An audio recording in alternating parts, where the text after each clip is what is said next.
نن هوم منیو کې مو فونټس ویلي، الاینمنټس مو ویلي، نمبرز ته راځو او دلته کاپی پیسټ ټو فارمټ دا مو ویلي وکنه. دلته پیسټ سپیشل پاتې ده. پیسټ یو خو پیسټ ده چې کله مونږ یو شی کاپی کو یا کټ کو بیا دوی فعال کیږي. مثلا نو زه دا خط کاپی کوم یا کټ کوم نو ګوره پیسټ به فعال شي. او دلته ګوره ایکسل کې دغه علامه ور باندې راځي چې کوم ځای کټ کاپی شي، د دې مطلب دا ځای کټ یا کاپی ده. چې کله بل ځای کې کلیک کوئ مثلا دلته خط لیکم نو بیا ګوره هغه چوکاټ لمنځه ځي، په دې معنی چې اوس کټ کاپی لمنځه لاړ اوس نه شي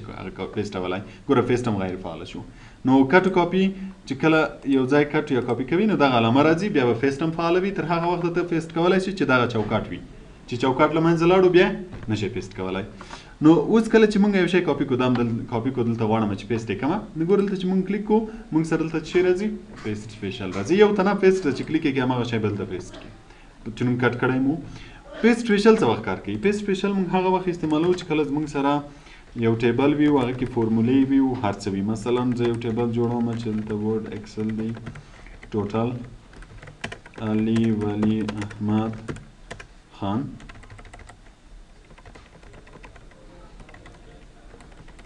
دا یو ټیبل ده، دلته به ټوټل راوباسو. سم فارمولا خو درته معلومه وه که نه؟ دا به همداسې لاندې راکش کو. دلته به هم فعلا ټوټل ورکو مساوي سم، دا به جمع کو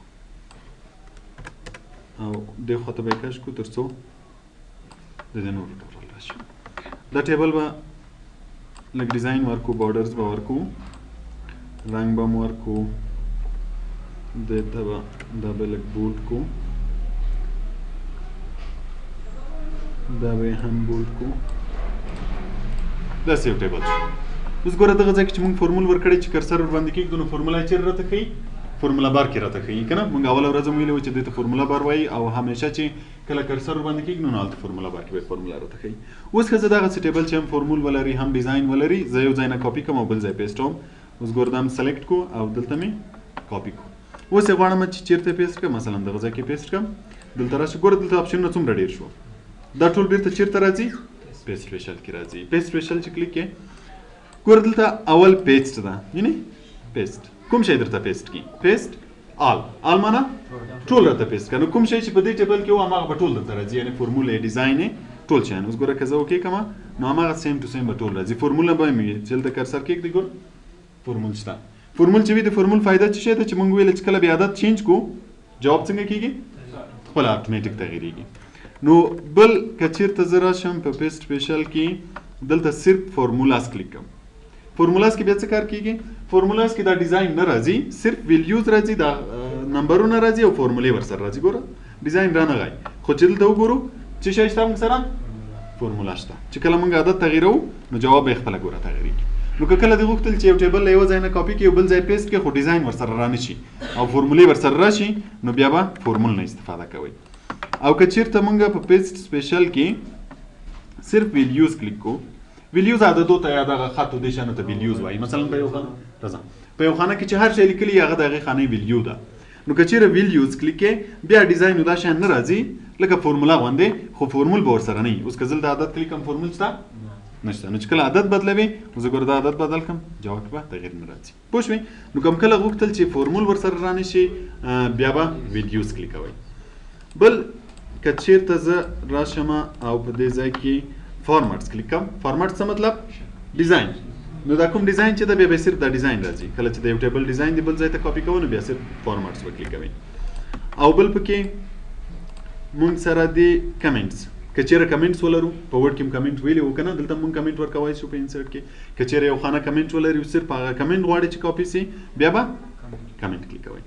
بل د ویلیډیشن، که چېرته ویلیډیشن رولز ولري، ویلیډیشن رولز تر اوسه مو ویلي دي مخکې په ایکسل کې وایو. ویلیډیشن رولز داسې دي چې کولی شي یو ټیبل کې یو ځای ته رول ورکړي. مثلا زه دغه ټیبل ته رول ورکړم چې دغه د ورډ نمرې دي له 100 نه زیاتې نه نوشته کېږي او له 0 نه دې کم نشي لیکل کېدای، په دې خاطر چې ته نمرې چې لیکې خو له 100 نه زیاتې نه وي او له 0 نه کمې نه وي که نه. نو هر ځای کې کولی شي چې دغسې قانون وضع کړي چې په دغه ځای کې دې عدد څومره ولیکل شي. نو که صرف هغه قانون دې کاپي کوه بیا به ویلیډیشن کلیک کوي، هغه په هغه صورت کې چې موږ ویلیډیشن ورکړی وي. خو اوس ویلیډیشن نشته. بل all using source theme ټول دې را کاپي شي خو هغه تیمز چې موږ په پیج لیاوټ کې وایو په هغه ډیزاین کې دی وي اوس چون تیم نشته دا کوم ډیزاین چې موږ ورکړی یم هغه ډیزاین کې راځي هغه دلته په ډیزاین کې بیا پیج لیاوټ کې بیا وایو بل په پیج سپیشل کې موږ سره دی all except borders ټول دې کاپي شي خو بارډر دې پکې نه راځي نور بیا ټول راځي بارډر پکې نه راځي او بل په پیج سپیشل کې بل د په پیج سپیشل کې کالم ویډز د کالم اندازه کالم خو مونږ ویلو د بي سي په ذریعه کول کیږي دا ګوره د کالمو اندازې که چیرته زمونږ کالمونه دلته یعنی مونږ مشخص جوړ کړي وي بعضې کالمونه هم لږ واړه جوړ کړي وي بعضې لږ غټ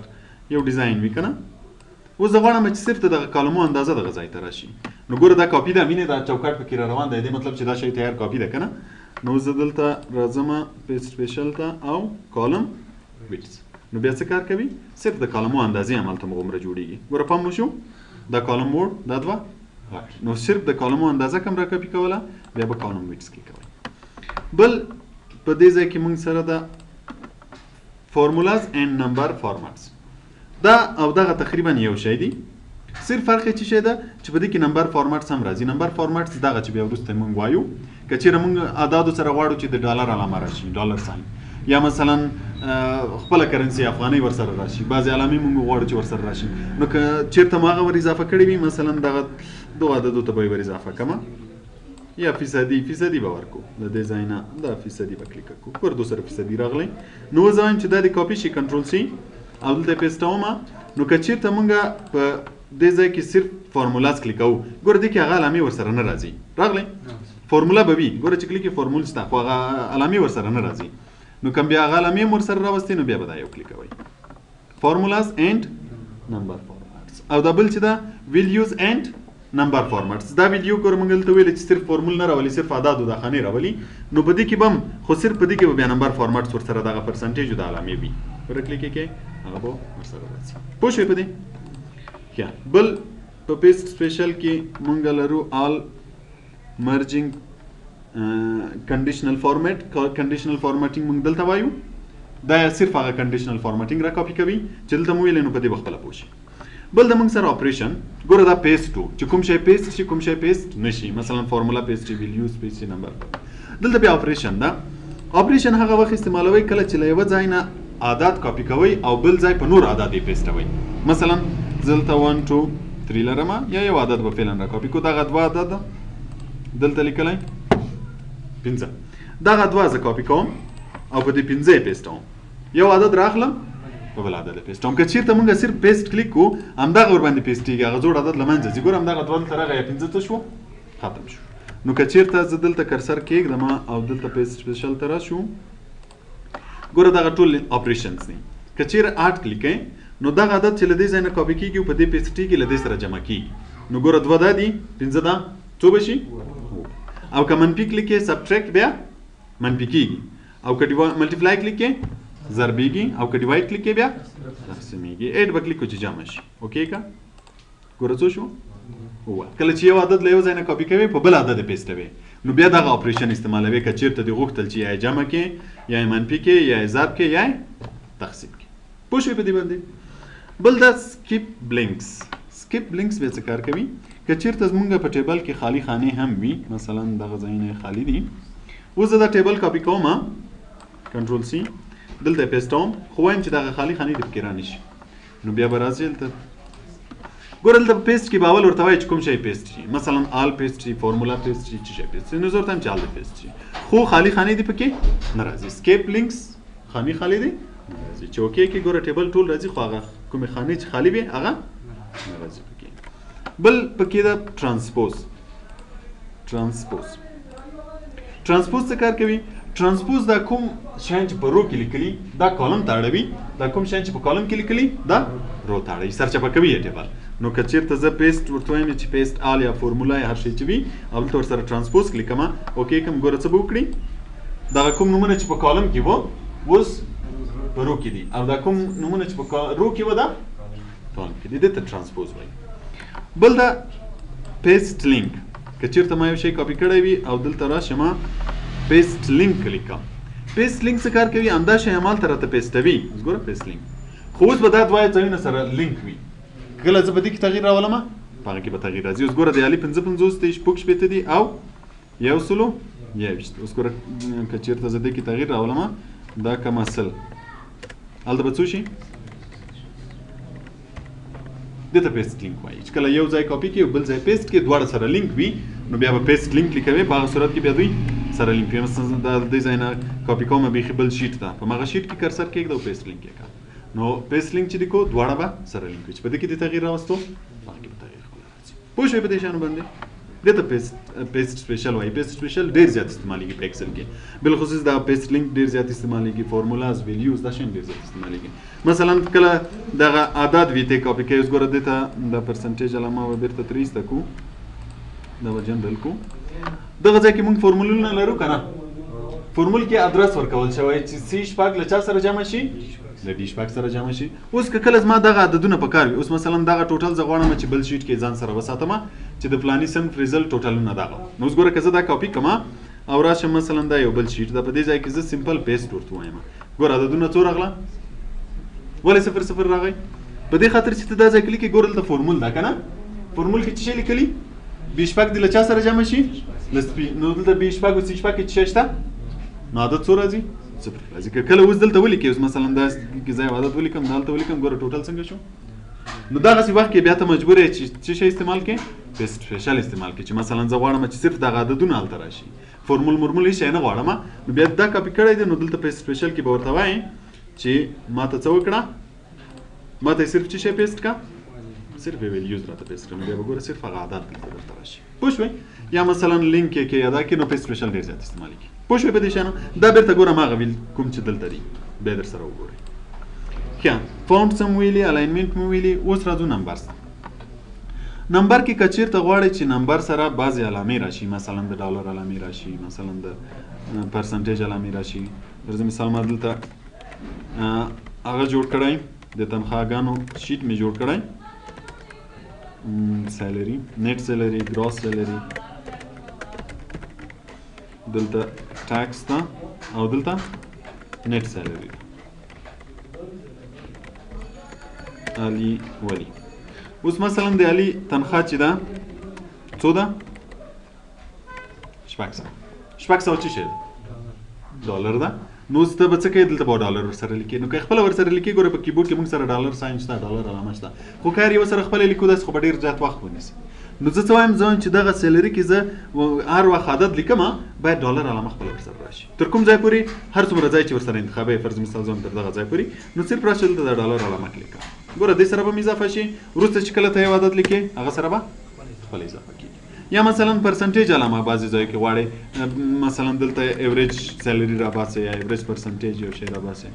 نو زه وایم چې دغه ځای کې د فیصدي علامه خپله راځي نو څه وکړه هغه ځای ورسره انتخاب کړه چې څومره ځای کې باید راشي پرسنټیج کلیک کړه نو چې کله بیا ته عدد لیکې پرسنټیج به څنګه کېږي پوه شوئ بل ګوره موږ سره دلته کاما شته کاما بیا څه کار کوي چې زموږ عددونه راته بعضې وختونه چې موږ غټ عدد لیکو کنفارم شوی په کاما په ذریعه درې خانې جدا کوي په دې خاطر جدا کوي چې ویل یې لږ اسانه شي نو اوس ګوره که زه کاما کلیکم ګوره په دې ځای کې دا کوم ځای کې چې ما کرسر یې کوي نو چې کله زه یو غټ عدد لیکم او چې انټر ووهې نو هغه به څنګه شي په کامې په ذریعه به ګوره درې خانې جدا شي دغه اشاریه ده دغه چې ده کاما ده نو که چېرته کاما کلیک بیا کاما په ذریعه درې عدد جدا کوي په دغه باندې کولی شي چې دغه اشاریه عدد یې زیات و کم کړي اوس ګوره که زه دا کلیک کوم اشاریه عدد به څنګه کېږي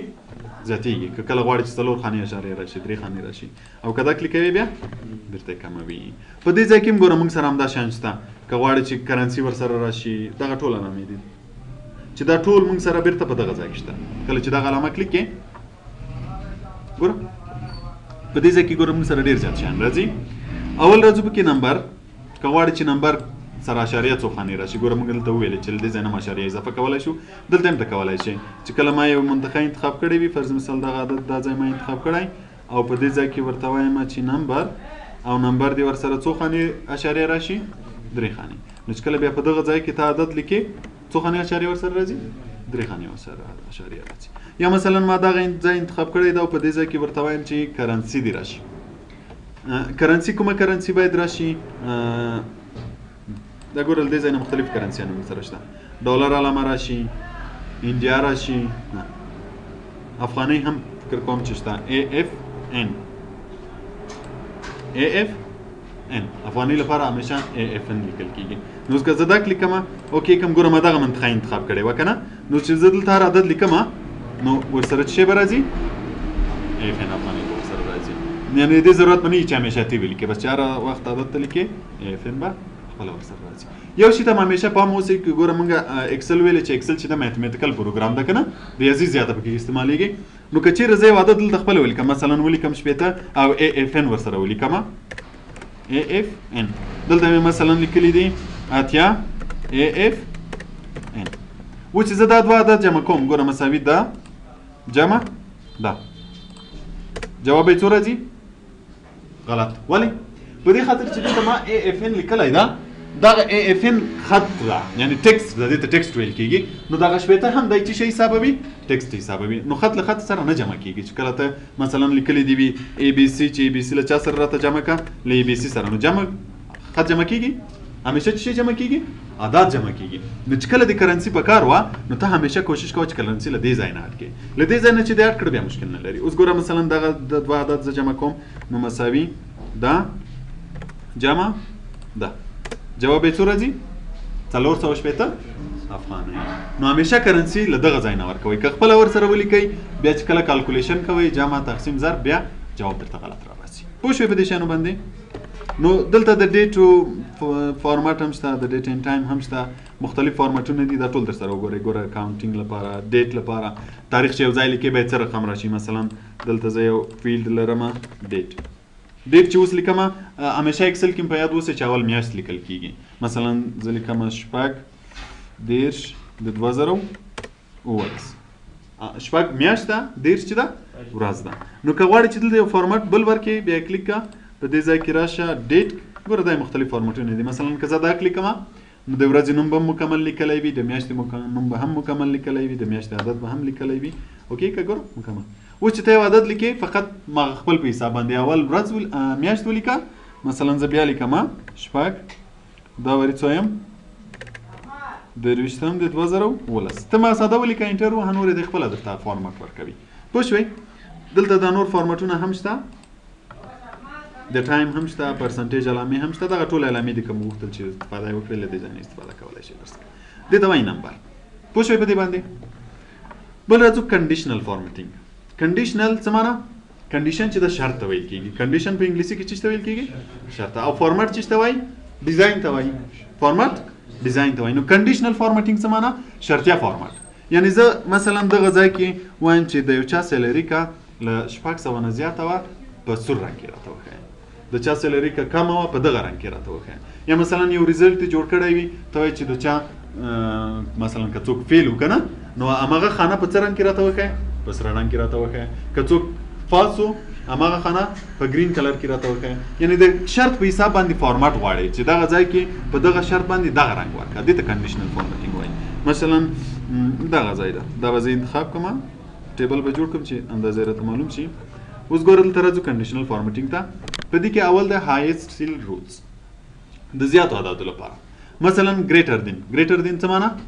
چې کله زیات وي ګریټر دین معنا زیات وي. کلیک وکړه ګوره له څونه زیات وي دلته یې ولیکه مثلا زه ورته وایم چې کله له څونه زیات وي مثلا له 1000 نه زیات وي. کله چې عدد په دغه ځای کې له 1000 نه زیات وي کوم رنګ واخلي ګوره دا ټول رنګونه دي مثلا لایټ ریډ وذ لایټ ریډ فیل وذ ډارک ریډ ټیکسټ دغه ټول فارمټونه دي سره کوم فارمټ راشي. یا کسټم کې ته خپله ورته ویلی شي چې بولډ دی وي ایټالیک دی وي بارډر دې سره رقم ولري د شارنګ دې سره رقم ولري هر یو ورته انتخابولی شي. اوس ګوره زه ورته وایم چې دغه اول دی اوکې که له څونه چې زیات وي له 1000 نه زیات وي په کومه منطقه کې دا کوم ځای چې ما انتخاب کړی وي. نو چې کله زه له 1000 نه زیات ولیکم مثلا 1100 مې ولیکل ګوره کوم رنګ اخلي سور رنګ. چې کم ولیکې نه اخلي. چې کله یو عدد زیات شي اوس دغه عدد مخکې لیکل شوی و چې اوس دا له 1000 نه ته زیات کې څنګه به شي رنګ به واخلي. دې ته کنډیشنل فارمټینګ وایي چې د شرط په بنیاد باندې فارمټ اخلي رنګ اخلي ډیزاین اخلي. پوه شئ په دې باندې. بل اوس ګوره دا ځای بیا انتخابوم بیا پکې لیس دین څه معنا کم دا زیات دا کم دلته ورته وایي چې له کوم عدد نه کم وي کوم رنګ دې واخلي دلته به ورته ښیي. دا بلې بټوین په مابینځ کې وي د دغه عدد او دغه عدد په مابینځ کې مثلا ورته وایي چې د 500 او د 1000 ترمنځ کوم عدد وي دغه رنګ دی واخلي نو بیا به بټوین لیکئ ایکوال ټو څه معنا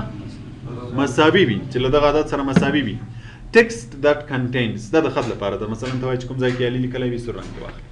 نو بیا به دا کلیکوي ډیټ تاریخ کلیکوي مثلا ته ورته وایي چې کوم تاریخونه چې د پرون ورځې وي کوم رنګ دی واخلي دغه رنګ دی واخلي یا له دې ځای نه ربنه ورکوي یا اوس ګورل ته ټوډے شته کوم تاریخونه چې زه د نن لیکم باید دغه رنګ واخلي ټومارو دغه ټول تاریخونه دي پوه شوئ بل پکې څه شی ده ډوپلیکیټ ویډیوز کله چې دوه شیان یو قسم لیکل کېږي دغه رنګ دی واخلي منطقه انتخابوي مثلا دا ټیبل ما انتخاب کړی ده نومونه به انتخاب کوم دا واري او ورته وایم چې ډوپلیکیټ ویډیوز ډوپلیکیټ چې راځي باید کوم رنګ واخلي دلته مثلا زه ورته وایم چې یلو رنګ دی واخلي اوکې اوس ګوره ډوپلیکیټ الي ور لیکل شوی چې بیا الي ولیکمه څنګه چل بشي ګوره دواړه زیړ شو ډوپلیکیټ فارمټ شو یا مثلا ولی ور لیکلی چې بیا ولیکمه چې کله ډوپلیکیټ ختم شي بیرته به د بل رنګ هم ورک شي دې ته کنډیشنل فارمټینګ وایي پوه شئ بس تر دې ځای پورې ومن الله